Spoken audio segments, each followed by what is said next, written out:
Okay, so right hand one is kind of your normal stock shot, okay? And you can sort of see this movement here now, just there. Just a little sink back in. I mean, you're not really moving. It's almost like you're just falling back. Not a lot of body parts are moving there. It's just a little rock back there into heels, and it just gets you now in there, yeah? So see a sort of subtle little movement there as you're moving back away. Just gets you in a good position. You can turn into that heel, turn this hip, turn the shoulders. You get yourself in a really good position at the top of the backswing here now. We can unwind. And if we look down at your normal kind of path here, this here is kind of your path into the golf ball, yeah? Just a little on the inside there, which is why you just hit draws for fun, yeah? You hold the club face nicely square through impact.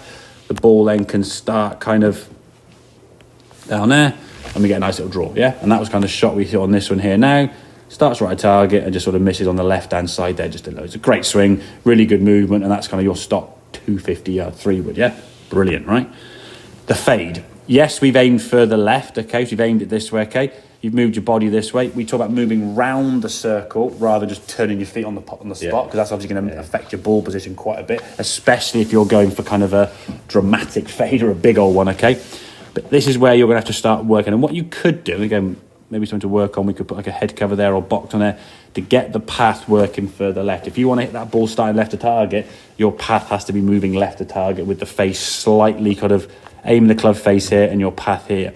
What you do is you have the club face there and the path kind of over here somewhere, and it just ends up going to the right. So we actually look at the post or just before impact. Again, same good takeaway into the right heel. Now as you start trying to swing that club left, because at this point now in your head, you're thinking, right, I've got to keep the club face open, yeah? So your mind, you're keeping the club face open by doing this, yeah? And the problem is there, you'll see, just as you're coming into impact now, the club gets to about here somewhere, there. That's swinging basically there. Right? No way you're going to fade from there, is there? Yeah? Unless you sort of heel it or do something really dramatic.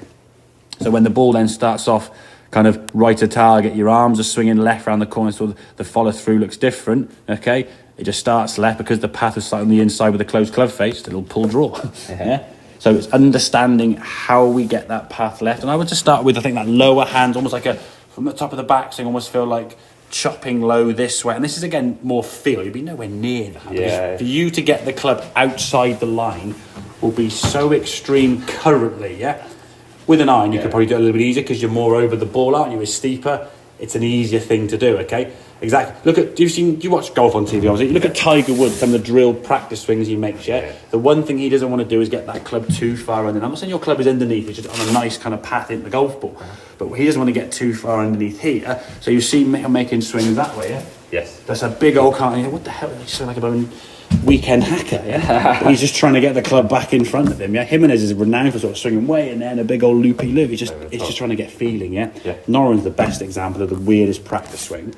Real versus feel, yeah? I mean, he's trying to like sort of yank over here somewhere because the one thing he doesn't want to do is get the club stuck behind here, yeah? Because you can't get the ball both ways from that spot. If you're here now, all you can is a draw, and you've got to really hold the club face and try and hang on to it for dear life, yeah? Yeah, okay. So working on getting that club working back in front of you. Maybe start with short clubs, yeah? Start with sort of 7 8 to 9 irons and just try and get that ball starting left and fading back. To be fair to you, with 4 or 5 in a row with that through that were pretty good. But what you'll have to do is aim 30 yards left.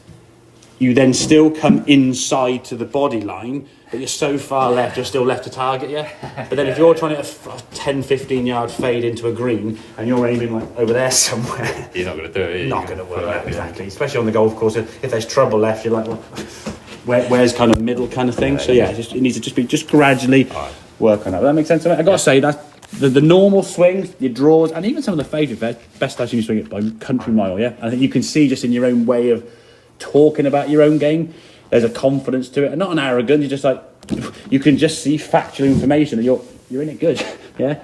And I think sort of work on that and keep going forward and stuff. And think, okay, I'm swinging the golf club well. And when you hit a bad shot, you just go, yeah, okay, have a little chuckle with yourself and go, that was crap, and then you move on to the next one, yeah. That was not a bad part. It's the face is smidging more close, but then you'll see it a lot easier to get steep with that club, isn't it? Yeah, it's shorter. Yeah. Okay, mate. Yeah.